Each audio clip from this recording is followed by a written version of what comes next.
So the freaking seal didn't come out, but I blew the fucking bearing out.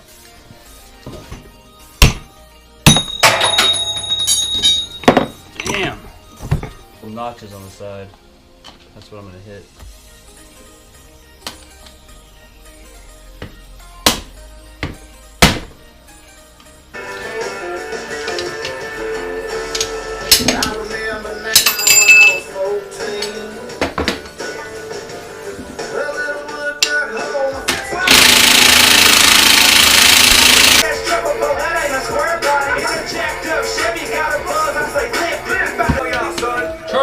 Church! I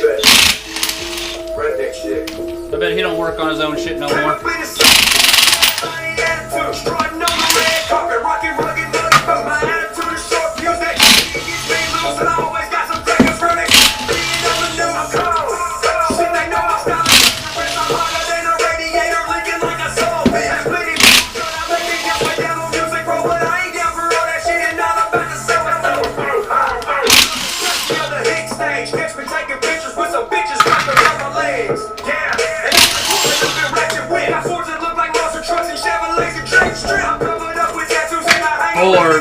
Shit.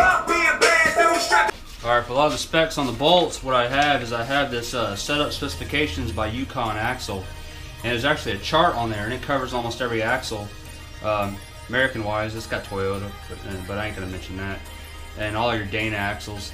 It basically tells you your ring gear torque spec. It also tells you shim depths and stuff like that, but I just go back with OEM and check my backlash from there. I say the backlash, but actually where the teeth contact is what I mean. But backlash, that's something you got to know whenever you take it apart. But I punched my adjusters so I know where they were, so I can take them back to OEM and then adjust from there. But anyways, I've got a what am I working on? 8 1/4 IFS. So that's going to be GM 825 IFS. It's saying. It says bearing preloads 14 to 19, but we'll get there. Ring gear bolt, 65 foot-pounds. So I might go just a hair under that, just in case if my torque wrench is a little off. 65, don't let me forget that. 65. Alright, let's put some music on and keep going. Alright, so what we're going to do is I'm going to draw a line on top of that one.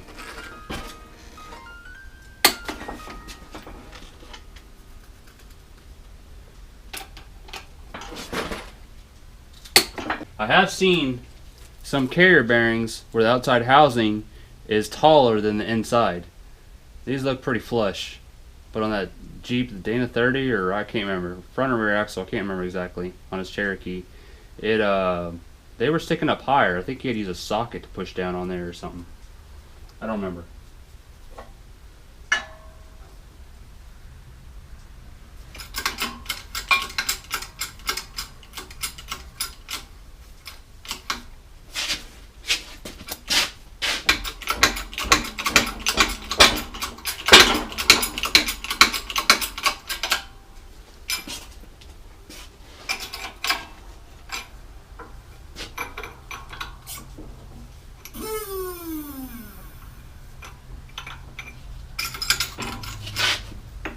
And these do not have shims behind them.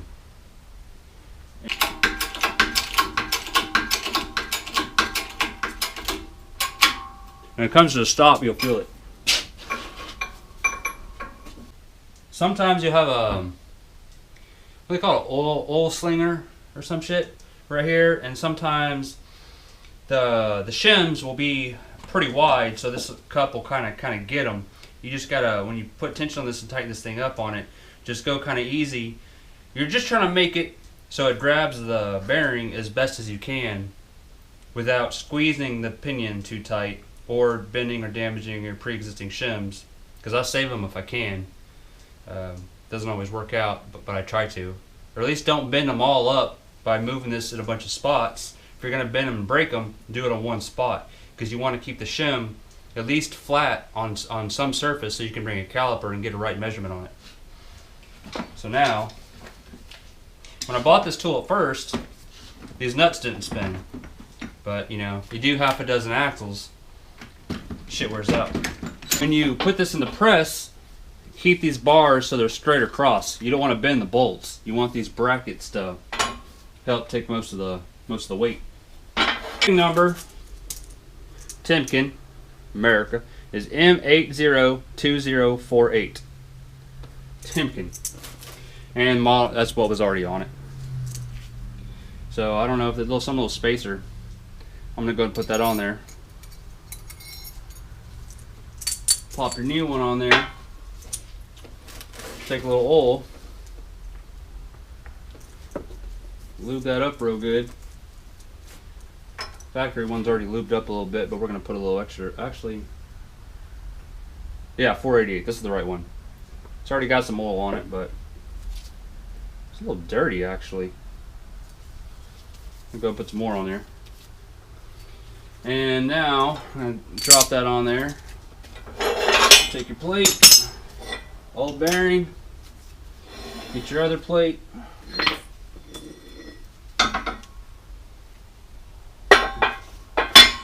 And find the one that fits it best. I'm probably going to use this triangle. Take it on here like that, set it on there, bring that over. Actually, that's a little big, so let's go ahead with the small half moon.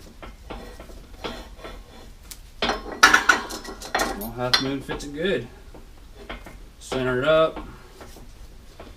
Usually I got a little chunk of stainless I always like to put down.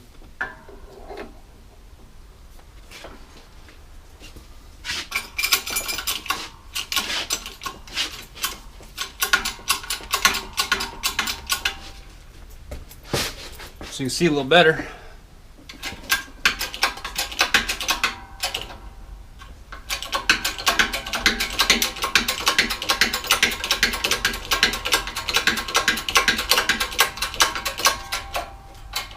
Give it a little press, just a hair past tight. Make sure it's fully seated. Bet you didn't think you're going to be watching a video of the guy doing that motion. Anyways, always make sure that it's flat, and you cannot spin the oil slinger. You want that tight, everything tight. Otherwise, it's going to affect your gear pattern, tooth pattern, or backlash, or something. Something's going to happen. So it's going to be this bearing race that goes inside there. That's where your pinion goes, and this one's going to have to go inside there. So I'm going to try to drive those fuckers in. Alright, hit it square long enough, you get it started. Y'all timing this? When the street lights disappear, on the creek, the road I'm on is the place I know. The big white church with the haunted cove, the black marks leading.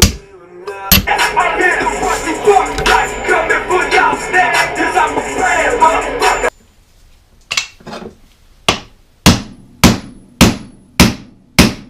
Well, I'm gonna go just a hair more. That way I don't have not enough.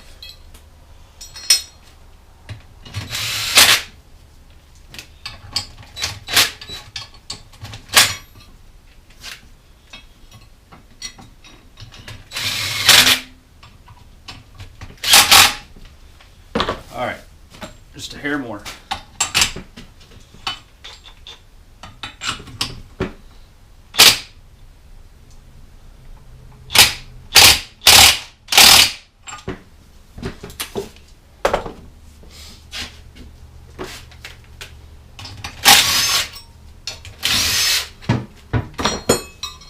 Now if I went over, I'm mad.